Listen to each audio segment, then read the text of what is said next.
پڑھا تھا ایک جگہ پہ، انہوں نے کہا کہ آپ لوگ امام ابو حنیفہ کو فالو کرتے ہیں، ٹھیک ہے؟ تو امام ابو حنیفہ رحمۃ اللہ علیہ کا ہے کہ اگر کسی یعنی کہ شوہر کسی کا گم ہو جائے تو اس کا وہ بتا رہے تھے کہ بھئی 80 سال یا 90 سال یا 100 سے اوپر سال جو ہے نا وہ اس کا انتظار کرے، اور تو پھر اس کے بعد یعنی کہ وہ دوسری نکاح کر سکتی ہے عورت۔ تو کہہ رہے ہیں کہ آج کل کے علماء نے اس کو یعنی کہ کم کر دیے، 3 سال کر دیے یا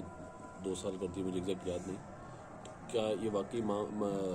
اس کے پیچھے کی حکمت کیا ہے کہ ہم لوگ یعنی کہ کیونکہ چونکہ فقہ کو فالو کرتے تو میرے خیال میں یہ تھا کہ ہم لوگ جو بھی انہوں نے فرمایا ہم اسی کو فالو کرتے، ہم اس کو چینج نہیں کر سکتے کبھی بھی۔ یا ایسا ہوتا ہے یا ہو سکتا ہے کہ ہم ان کی جو تھاٹس ہیں، ان کی جو وہ تھی، ہم اس کو بعد میں چینج کر سکتے ہیں؟ ہمارے بھائی نے بڑا اہم اور اچھا سوال کیا ہے کہ امام اعظم رضی اللہ تعالیٰ عنہ نے ایک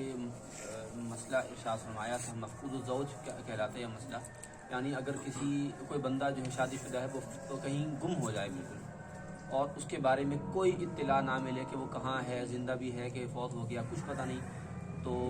اس کے لیے امام اعظم علیہ الرحمہ نے فرمایا کہ عورت جو ہے وہ ایک مخصوص عمر بتائی کہ 80 سال بعد 90 سال بعد 100 سے اوپر اس طرح کا بیان کیا بارے، تو وہ مجھے ہمیں ایگزیکٹ اس کی وہ یادی کیلکولیشن کے کتنے سال بہرحال وہ کافی سال 100 کے اوپر نیچے وہ سال ہیں کہ امام اعظم نے فرمایا کہ انتظار کیا جائے گا، اگر وہ لوٹ آیا تو ٹھیک، ورنہ پھر عورت اپنا اگلا نکاح کرے گی۔ لیکن فتویٰ فقہ حنفی میں اس پر نہیں ہے، تو اس کی کیا وجہ ہے کہ ہم ایک مقلد ہیں تو ہمیں دوسرے کوئی قول کیوں اختیار کیا جائے؟ اصل میں یہ ایک بڑی اصولی بحث ہے، علامہ شامی علیہ الرحمہ نے خیر حاصل بحث فرمائی ہے۔ بات یہ ہے کہ امام اعظم رضی اللہ تعالیٰ نے جو بات ارشاد فرمائی ہے اس کے اندر ہمیں گنجائش ملتی ہے کہ ہم اس سے ہٹ کر کسی اور قول کو اختیار کریں زمانے کے اعتبار سے۔ یعنی امام اعظم رضی اللہ تعالیٰ نے یہ بات ارشاد فرمائی، اس کے بارے میں ایک وجہ جو بیان کی گئی وہ یہ ہے کہ اس زمانے میں عام طور پر لوگوں کی عمریں زیادہ ہوتی تھیں اور شادی ایک چھوٹی عمر میں ہو جایا کرتی تھی، لمبی عمر ہوا کرتی تھی، تو امکان ہوتا تھا کہ کسی نہ کسی وقت وہ بندہ مل جائے گا، اور امام اعظم نے اتنا لمبا ٹینیور دیا اس وجہ سے کہ تاکہ زیادہ سے زیادہ انتظار کیا جائے، اور یہ احتیاط کی بنا پر ہے کہ کیا پتہ واقعتاً وہ آ جائے، کیونکہ ایسا ممکن ہے کہ مثال کے طور پر 20 سال تک انتظار کیا، وہ نہ آیا، اگلی شادی کر لی اور 5 سال بعد وہ لوٹ آیا، پھر کیا کریں گے؟ تو یہ ایک احتیاطی مسئلہ تھا، تو امام اعظم نے اس وجہ سے یہ فرمایا تھا۔ لیکن فتویٰ اس پر نہیں ہے، فتویٰ ہے 4 سال پر، کہ 4 سال تک انتظار کیا جائے گا، تلاش کیا جائے گا، ڈھونڈا جائے گا، اگر مل گیا سبحان اللہ، نہ مل سکا تو پھر جو ہے وہ آگے نکاح کیا جائے گا، اور وہ عورت کی اگلی شادی معتبر ہوگی، پچھلی والی شادی ختم ہو جائے گی، اور جب سے یہ گمان ہو کہ یہ بندہ فوت ہو گیا ہے تو اس دن سے لے کر اس دن سے اس کی عدت شروع ہو جائے گی۔ یہ قول اصل میں ہے امام مالک علیہ رحمہ کا، فقہ مالکی کا یہ فتویٰ ہے، ان کا یہ مسئلہ ہے۔ اس کو اختیار کرنے کی ایک وجہ تو یہ ہے کہ ہمارے فقہا نے یہ تصریح فرمائی ہے کہ اگر ہمیں کوئی مسئلہ امام اعظم علیہ الرحمہ کے مذہب میں صحیح مطلب ایسا ملے کہ اس پر ہم عمل نہ کر پائیں یا زمانے کے اعتبار سے اس پر عمل کرنا ممکن نہ ہو، تو پھر امام مالک علیہ الرحمہ کی فقہ کسی مسئلے کو اس وجہ سے اختیار کیا جا سکتا ہے، اس خاص ٹاپک کے اندر امام مالک علیہ الرحمہ کے فتوے کو اختیار کیا جا سکتا ہے، اور اس کی وجہ یہ ہے کہ عقل و نقل کے اعتبار سے، یعنی امام اعظم کا جو طریق استنباط تھا، مسائل قرآن و حدیث سے نکالنے کا جو ان کا طریقہ تھا، جو ان کے اصول تھے، امام مالک علیہ الرحمہ اس کے سب سے زیادہ قریب ہیں باقی فقہا کے مقابلے میں۔ یعنی امام شافعی علیہ الرحمہ کا بالکل الگ روٹ ہے، امام احمد بن حنبل کا بالکل الگ روٹ ہے، امام مالک علیہ الرحمہ کا روٹ اگرچہ فقہا حنفیہ سے یعنی فقہ حنفی سے الگ ہے لیکن باقیوں کے بنسبت قریب ہے۔ اور دوسری وجہ اس کی یہ ہے کہ امام مالک علیہ الرحمہ جو ہیں وہ امام اعظم کے شاگردوں کے مقام پر ہیں، کیونکہ یہ بات روایات سے ثابت ہے، کتابوں سے ثابت ہے کہ امام مالک علیہ الرحمہ نے امام اعظم سے روایات لی ہیں، یعنی احادیث روایت کی ہیں، تو اس طرح وہ شاگردوں کے رتبے میں آ جاتے ہیں۔ اس طرح ہم اگر ان کے قول پر عمل کرتے ہیں تو در حقیقت وہ امام اعظم ہی کے قول پہ عمل کرنا شمار ہوگا، یعنی ان کی فقہ پر عمل کرنا شمار ہوگا، اس لیے ہمیں وہ قول اختیار کرنا پڑا۔ اور دوسری وجہ یہ ہے کہ چونکہ زمانے کے اعتبار کے ترتیب کے بدلنے کی وجہ سے اس کا عمروں کا فرق آ جاتا ہے، کہ کہاں اس دور میں لمبی عمریں ہوتی، کسی کی 100 سال، کسی کی 120-30 سال، کسی کی 80-90 سال، یعنی لمبی عمریں ہوا کرتی تھی۔ خود امام اعظم علیہ الرحمہ کی جو صحیح قول ہے ان کی وفات اور پیدائش کا، اس کے مطابق 80 سال عمر مبارک تھی، اور جن حالات میں وہ فوت ہوئے اگر وہ حالات نہ ہوتے تو بہت ممکن تھا کہ وہ اور زیادہ لمبی عمر گزارتے، لیکن بہرحال اچھی خاصی عمر تھی، تو اس دور میں عمریں زیادہ ہوتی تھی، لیکن اب آ کے عمریں بہت زیادہ کم ہونا شروع ہو گئی ہیں، تو اس لیے اب اعتبار کیا گیا کہ کم سے کم عمر ہو، یعنی ایک مخصوص ٹینیور کم لے لیا جائے کہ جس میں عورت کی زندگی بھی بچ جائے کہ کہاں وہ اتنا لمبا انتظار کرے، اس کی ضروریات میں خلل واقع ہو، تو اس لیے پھر یہ قول اختیار کیا گیا تھا۔ हम तो नहीं कर सकते, यानी कि ये उलमा ही यानी कि होगा कि हम जिस तरह इमाम मालिक को कोई मसला है, हम बोले कि हम तो इमाम मालिक को मानते, वैसे मान रहे इमाम अबू हनीफा को है, लेकिन कोई मसला हमारे मतलब का पसंद आ गया हमें। हाँ, ये तकलीफ का ये बड़ा अहम मामला है कि हम जब किसी एक इमाम के मानने वाले हो गए, हम पर टैग लग गया कि जी हम हनफी हैं अल्हम्दुलिल्लाह, हमें ये टैग मिल गया। अब इसके बाद हम अपनी मर्जी से कि जी हमें ये मसला समझ में नहीं आया या हमें इस पर अमल करने में मुश्किल हो रही है, हमारे लिए अमल करना मुमकिन नहीं, तो हम खुद ब खुद किसी दूसरे इमाम के कौल पर अमल करें, ऐसा करना हमारे लिए जायज़ नहीं। ऐसा करना मुज्तहिद के लिए जायज़ होता है। तो वाक़ईतन मुज्तहिद होता है ना, मुज्तहिद भी बहुत आला दर्जा है, इंशाल्लाह फिर किसी मौके पर इसकी वज़ाहत करेंगे। तो मुज्तहिद के लिए तो ये करना जायज़ है, लेकिन आम बंदे के लिए, मुक़ल्लिद के लिए ऐसा करना जायज़ नहीं। इल्ला ये कि जिस फ़िक़्ह का वो मुक़ल्लिद है, जैसे हम हनफ़ी हैं, तो हमारे जो मुज्तहिदीन उलमा थे, उन्होंने अगर ये फरमाया हो कि जी ये अब हम दूसरे फ़िक़्ह के कौल पर अमल करेंगे, अगर वो कहेंगे तो उनका एतबार करते हुए, उन पर एतमाद करते हुए उस कौल पर अमल किया जाएगा। लेकिन अज़ खुद आगे बढ़ के ऐसा करना हमारे लिए जायज़ नहीं, क्योंकि हमारी अक़ल वो नहीं है जो उनकी है। हम अब मिसाल के तौर पर हमें एक बात जो है वो समझ नहीं आ रही, अमल करना हमारे लिए मुमकिन नहीं है, तो उसके और भी बहुत सारे तरीके हो सकते हैं उस पर अमल करने के, जो हमारी अकल नहीं समझ पा रही। तो अगर हम ऐसे उलमा के पास जाकर जो बाएतिमाद हैं और माशाल्लाह उनको अल्लाह ने बड़ी ज़बरदस्त अकल से नवाजा है, सोच और फहम उनको अता किया है, तो अगर उनसे जाकर डिस्कस करें तो हमें वो 100 राह से निकाल के दिखा देंगे, आप इस तरह भी अमल कर सकते हैं, इस तरह भी कर सकते हैं, इस तरह भी, वो हमें हराम काम से बचा लेंगे। तो इसलिए हमें अज़ खुद करने का कोई इख्तियार नहीं है, वरना अल्लाह ताला की बारगाह में बास पुरस होगी। इसी तरह का एक सवाल है कि इमाम अबू हनीफा ने मतलब फरमाया कि शायद आप सही बताएंगे कि बच्चे को दूध पिलाई की मतलब जो 2.5 साल बताइए, जी शायद 2 साल बताइए 2.5 साल, जबकि कुरान में 2 साल या 2.5 साल उसके ऑपोजिट है, इस तरह जी से जी इस पे वो आजकल काफ़ी कुछ है नए ना, तो वो उठा रहे हैं क्योंकि उनका टारगेट असल में इमाम साहब हैं। बिल्कुल। तो इमाम आज़म रज़ियल्लाहु अन्हु हैं, वो इंतहाई मज़लूम मुज्तहिद हैं। उनको उनके ज़माने वाले भी बहुत सारे लोगों ने तनकीद का निशाना बनाया, और उनके बाद वालों ने भी आज तक बनाते आ रहे हैं, जब वो इसके अहल ही नहीं। उनको पता ही नहीं कि इमाम आज़म कितने ज़बरदस्त फहम और अक़ल वाले थे। और हकीकत ये है कि बहुत सारे ऐसे अक़वाल हैं कि जिनसे इमाम आज़म ने रुजू तो किया है, लेकिन दलाइल के एतबार से वो इतने मजबूत हैं कि अगर अल्लाह ताला वो दलाइल बाकियों को समझा देता तो बाकी सारे इमाम आज़म की बात को फॉलो करते हैं। इल्ला ये कि चंद ऐसे एक मसाइल थे जिनको वाक़ई इमाम आज़म ने फरमाया कि हाँ ये बात वाकई दुरुस्त नहीं है, वो फिर किसी और मौके पर इंशाअल्लाह। अब ये 2 साल और 2.5 साल वाला मसला रदाअत का, कि बच्चा जो है वो उसकी इंतहाई मुद्दत, आखिरी मुद्दत जो दूध पीने की है वो 2 साल है, सबके नज़दीक यही है, यानी मज़ाहिब अरबा के अंदर यही है। लेकिन इमाम आज़म अलैहिर्रहमा का ये अपना उनका ज़ाती मौक़िफ़ था कि 2.5 साल है, और उनका मौक़िफ़ इंतहाई मजबूत भी है। उन्होंने भी कुरान मजीद से इस्तेदलाल किया है, लेकिन बाकी हजरात उन्होंने भी कुरान मजीद से इस्तेदलाल किया है। उसमें हमें महसूस ये होता है कि जी जो उन हजरात का मौक़िफ़ है वो अल्फाज के बिल्कुल मुताबिक है, यानी कुरान मजीद में जिस तरह आयत आई है वो बिल्कुल उसके मुताबिक है कि वो जो आयत है जो औलादुन्ना हौलैनी कामिलैन, कि पूरे 2 साल वो उनको दूध पिलाएंगी।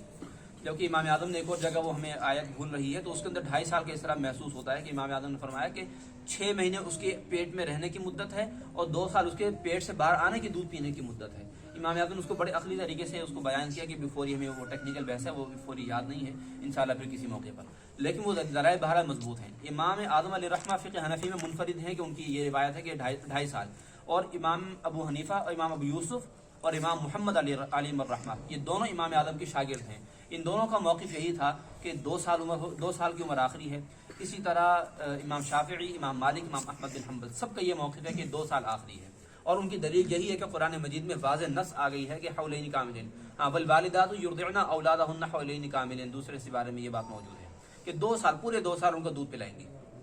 उन्होंने इससे ये इस्तेदलाल किया है। अब रही ये बात कि जी जो उस पर एतराज़ करते हैं, तो इमाम साहब का जो मौक़िफ़ वो इतना हल्का नहीं है। अगर पढ़ने वाले उसको पढ़ें, उस बहस को समझें, तो बड़ी ज़बरदस्त और टेक्निकल बहस है, जिससे समझ में आता है। इमाम आज़म ने सिर्फ इससे जो है ना वो नहीं निकाला कुरान मजीद से, उन्होंने बाकायदा अहादीस से, रिवायात से भी इसको मजबूत किया है अपने मौक़िफ़ को, उसको पढ़ने से ताल्लुक़ रखता है। अब रही ये बात कि हम उन पर तनकीद करें तो हम कौन होते हैं। इमाम अबू यूसुफ अलैहिर्रहमा ये फरमाया करते थे, इमाम अबू यूसुफ ने बहुत सारे फ़िक़ही मसाइल में इमाम आदम अपने उस्ताद से इख्तिलाफ़ किया, लेकिन उसके बावजूद एतराफ़ करते हुए वो ये कहते हैं कि हमने बहुत सारे ऐसे मसाइल देखे इमाम आदम के जिनमें हमने उनसे इख्तिलाफ़ किया, लेकिन बाद में हम जब कभी गौर करते, बहुत गहराई से हमें गौर करने का मौका मिलता, तो हमें अपने उस्ताद इमाम साहब की बात सही समझ में आती थी। उनकी बात दुरुस्त हमें लगती थी। तो इमाम आदम का मौक़िफ़ कोई हल्का फुल्का नहीं है। तो इमाम आदम ऐसे नहीं कह रहा है, सब ने उनको माना, उनके उस्तादों ने उनको अपना जो है एक तरह से उस्ताद मान लिया था। तो इमाम आदम की छोटी मोटी हस्ती नहीं है। और जो तनकीद करने वाले आमतौर पर गैर मुक़ल्लिदीन होते हैं, गैर मुक़ल्लिदीन मुहद्दिसीन को फॉलो करते हैं। बड़े बड़े मुहद्दिसीन इमाम साहब के उस्ताद थे, उन उस्तादों ने इमाम साहब को अपना बड़ा माना था। ये एक मुहद्दिस का फरमान है कि अंतुमुल या माशर फ़ुक़हाई अंतुमुल अतिब्बा व नहनु सयादिला, कि ए फ़ुक़हा तुम जो है वो असल में डॉक्टर हो, तबीब हो, हम तो मेडिकल स्टोर वाले हैं, हम जो दवाइयाँ बेचते हैं, बस हमें नहीं पता कि किस दवाई का कितना क्या और कैसे फ़ायदा है, पोटेंसी क्या है, तो हमें नहीं पता। ये उनके उस्ताद का फरमान है इमाम आमश का, ये इमाम शाफी का नाम हमें शुबा हो रहा है, ये उनके उस्ताद का फरमान है। तो इसलिए हमें इस तरह से मामला में पढ़ के बुजुर्गों, जो भी हम आज का टॉपिक भी अर्ज कर रहे थे, अदब और बेअदबी का यही मामला है। हमें अपने अदब के दायरे में रहना चाहिए कि हम बुजुर्गों की बारगाह में कोई बात करें तो कैसे करें। इमाम आदम से इख्तिलाफ करने वालों ने ये इख्तिलाफ किया है ना हमारे अइम्मा में, उन्होंने बड़े अदब के साथ किया है। इमाम शाफी का ये हाल था कि जब वो उनको कोई मसला दरपेश होता, वो इमाम आदम की कब्र पे जाते, इमाम आदम की कब्र शरीफ पर जाते, वहाँ पर 2 रकात नफल नमाज पढ़ते, और उनका तरीका कौन सा होता, इमाम आदम की नमाज के मुताबिक। यानी इमाम शाफी का नमाज में कुछ नमाज के तरीके में सुन्नत के एतबार से कुछ इख्तिलाफ है, लेकिन वो कुछ फ़राइज़ के एतबार से भी, लेकिन जब वो वहाँ जाते तो कहते चूँकि मैं इनसे वसीला लेने के लिए आया हूँ और मैं इन्हीं के तरीके के ख़िलाफ़ नमाज़ पढ़ूँ तो ये बात अदब नहीं है। वो उनके तरीके के मुताबिक नमाज़ पढ़ते और वहाँ बैठ कर वो मसले में गौर व फिक्र करते, अल्लाह ताला इमाम साहब की बरकत से वो मसला हल करवा देता था। तो ये अदब था। तो इसलिए हमें इख्तिलाफ भी अगर करना है तो इल्मी एतबार से किया जाए, ना कि ज़बान दराजी की जाए, दलाइल की बुनियाद पर किया जाए और अदब के दायरे में रहकर किया जाए। जी अच्छा, हमारे बरेलियों में मतलब कादरियों की काफ़ी तादाद है और अल्हम्दुलिल्लाह, और वो अपनी नस्बत जो है हज़रत शेख अब्दुल कादिर जिलानी हुज़ूर सैयदना गौसे आज़म से जोड़ते हैं। तो उनकी जो फ़िक़्ह वाला मामला है कि वो उनका नमाज का तरीका और हमारा नमाज का तरीका, क्योंकि वो काफ़ी किताबों से साबित भी है कि वो शायद हनाबिला से थे, तो उसमें फिर इख्तिलाफ वो एक्सेप्टेबल है या नहीं, मतलब उनसे इसमें बुनियादी बात समझने की जो है वो ये है, भाई ने सवाल किया है कि हम बहुत सारे जो कादरी हजरात हैं वो चूँकि फॉलोवर तो उनके हैं गौस आज़म रज़ी अल्लाह तआला अन्हु के, और वो फ़िक़ही एतबार से